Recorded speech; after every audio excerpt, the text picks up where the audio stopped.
Hello guys, good morning to all. My name is Shivam Tyagi. Welcome to Study Funda. So here is the newspaper analysis for 22 दिसंबर। ये 22 दिसंबर का newspaper analysis है। तो हम चलते हैं अपने पहले न्यूज़ की तरफ। House panel to review bill on raising marriage age of women. तो अब इसके लिए एक हाउस पैनल बना दिया गया है। जो बिल आने वाला है मैं रोज आपको समझा रहा हूँ। इस बिल में कुछ नहीं है।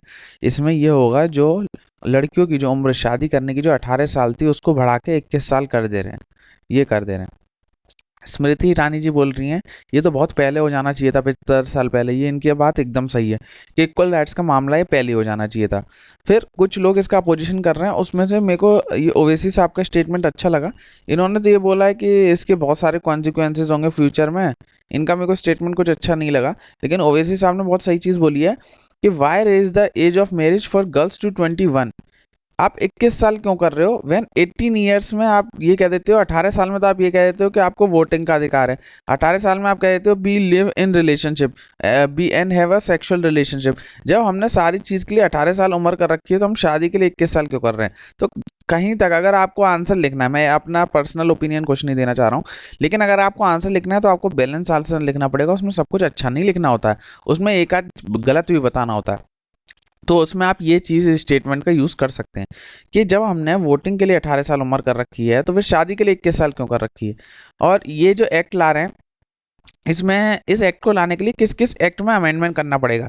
तो क्योंकि अपने इंडिया में क्या सारे रिलीजन के अलग अलग एक्ट हैं, जैसे हिंदू एक्ट है, क्रिश्चियन एक्ट है, पारसी एक्ट है, मुस्लिम एक्ट है, और सब में अलग अलग एज है शादी करने की। जैसे इन तीनों में तो पहले से ही 18 साल ही है, लेकिन मुस्लिम में है कि जब प्यूबर्टी आ जाएगी तभी होती है।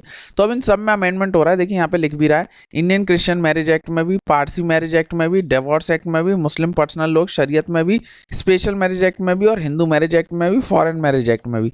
इन सब में अमेंडमेंट होगा तब ये 21 साल उम्र हो पाएगी। बस इसमें और कुछ जानने का नहीं है, हम आगे चलते हैं। एक सेकेंड।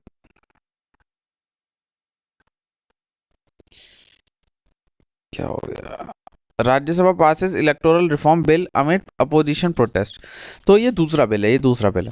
इसमें क्या बात हो रही है कि जो हमारे वोटर आईडी कार्ड हैं जिनसे हम वोट डालते हैं उनको लिंक कर दो, किसके साथ? आधार के साथ। ये कौन कह रहा है? Election law amendment bill 2021। याद रखेंगे, election law, election law amendment bill 2021 इसका नाम है। इसमें यही होगा कि लिंक करना है हमें इलेक्टोरल रोल को आधार डेटाबेस से। अब ये राज्यसभा में पास तो हो गया।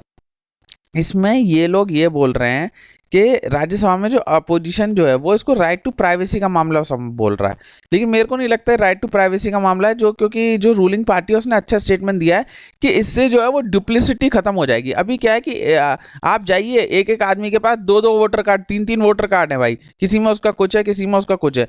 तो जब इसे हम आधार से लिंक कर देंगे तो ये जो डुप्लीकेसी वाला मामला है इसमें कुछ ना कुछ कमी आएगी, और मैं कहूँगा बहुत ज़्यादा कमी आएगी। तो अच्छा स्टेटमेंट दिया है रूलिंग पार्टी ने कि इससे ये वाली प्रॉब्लम सॉल्व हो जाएगी। तो मेरे को लगता है ये वाली प्रॉब्लम सच में सॉल्व हो सकती है। इन्होंने देखिए पुट्टा स्वामी जजमेंट का अपोजिशन ने बोला है। पुट्टा स्वामी जजमेंट किससे रिलेटेड है? तो राइट टू प्राइवेसी से रिलेटेड है, अगर वो पूछ लेता है आपसे तो। आगे चलते हैं।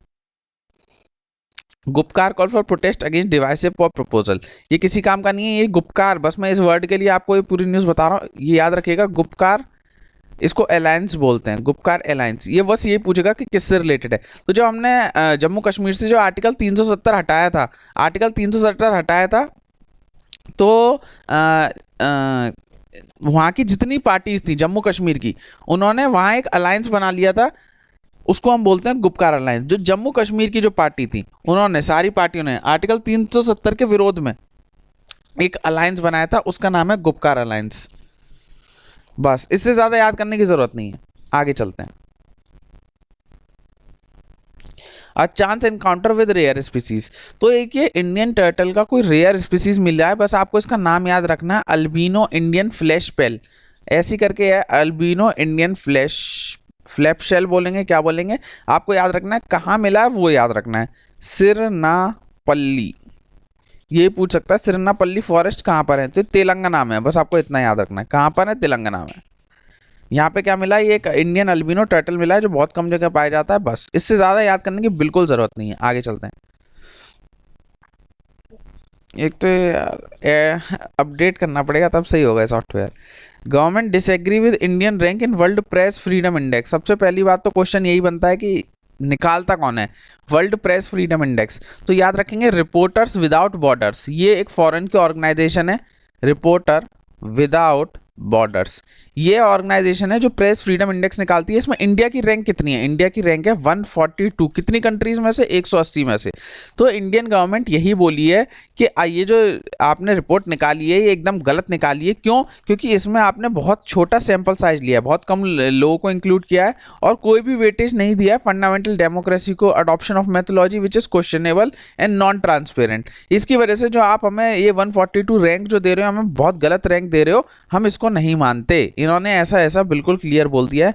अपने किसी काम का नहीं है, अपने काम का बस एक चीज है कि वर्ल्ड प्रेस फ्रीडम इंडेक्स निकालता कौन है? तो रिपोर्टर्स विदाउट बॉर्डर्स निकालता है। और कितनी रैंक है? तो 142 उसकी रैंक है। बस इससे ज्यादा याद करने की हमें जरूरत नहीं है। आगे चलते हैं। Government cuts import duty on refined palm oil to 12.5%। तो गवर्नमेंट ने क्या करा है, जो हम पाम ऑयल खरीदते हैं तो उसकी जो हमारी इंपोर्ट ड्यूटी, पाम ऑयल हम कहाँ से खरीदते हैं? कुछ हमारा इंडिया में भी होता है लेकिन मेजरली हम जो है बाहर से खरीदते हैं। अभी ये जो बोल रहे हैं कि जैसे ही हमारे कुकिंग ऑयल के जो प्राइस बढ़ रहे हैं, इसको मद्देनजर रखते हुए सरकार ऐसा कर रही है। अच्छा कदम है। इससे क्या होगा, जब हम बाहर से सस्ता ऑयल इंपोर्ट करेंगे तो यहाँ के जितने जो उगाने वाले हैं वो भी उस प्राइस को थोड़ा सस्ता करने की फिर कोशिश करेंगे। कॉम्पिटिशन क्योंकि खत्म हो जाएगा अगर यहाँ के लोग नहीं करेंगे। इसलिए एक अच्छा कदम है ताकि लोगों को भी थोड़ा सस्ता पाम ऑयल मिल सके। तो आपको बस ये वर्ड याद रखना है, इंपोर्ट ड्यूटी क्या है? वो कर या वो टैक्स लगता है किसी भी प्रोडक्ट या गुड पे या सर्विसेज पे जो हम बाहर से खरीदते हैं। बाहर से खरीदते हैं तो इंपोर्ट ड्यूटी, और यहाँ से जो जाता है उस पर लगती है एक्सपोर्ट ड्यूटी। तो आपको याद रखना है दो टर्म, और इससे ज़्यादा याद करने की जरूरत नहीं है। और वो एक स्टेटमेंट ये पूछ सकता है कि गवर्नमेंट कंटिन्यू इंक्रीज कर रही है पाम ऑयल की प्राइसेस, तो नहीं, ऐसा कुछ नहीं है। रिड्यूस देखो इस बार कर दिया है। आगे चलते हैं। आज इतनी न्यूज़, आई होप, एक सेकंड। हाँ, आज इतनी न्यूज़ थी। तो ये मेरी इंस्टाग्राम आईडी है, आप चाहें तो मुझे फॉलो कर सकते हैं। Also follow study fun on Telegram and Instagram so you can get the latest update. और यार प्लीज़ सब्सक्राइब कर लो तो हमारे जल्दी से 1 लाख कम सब्सक्राइबर तो कंप्लीट हो जाए।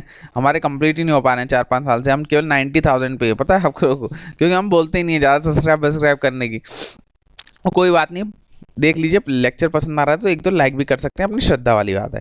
सो आगे बढ़ते रहिए, पढ़ते रहिए। Signing off today, take care, bye bye.